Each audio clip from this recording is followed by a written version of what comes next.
dura. Waa kana hawwisiisa waan tokko maal nyaatamu?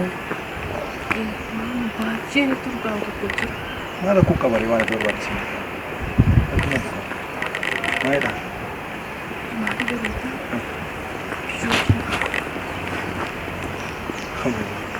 Biyyoon diimaa naannoo kana jira. Biyyoon diimaa fi namni diimaan asirraa argadhamee tureera. Ambaay'ee Iraanaa barbaadu. Okay. Bismillah.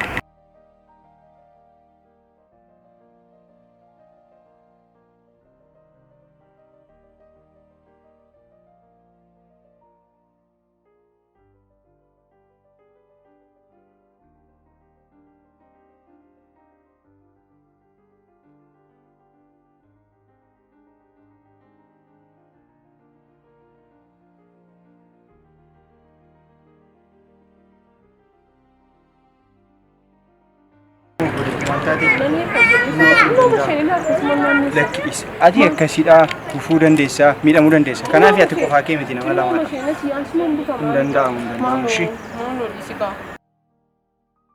ati maal taatee ana irratti rakkoo fiduu barbaadde Tolina waan tokko rakkoo waan si qaqqabu jiru maal tolina maal inni maal gochaa jirtu maal taatee bulis maal taatee jiru nanoofa maaloof ofuun barbaade na hawwisiise maal taatee anna akkas yoo irraa kuftee Nakki nanoofa nanoofa akkasumaan ta'u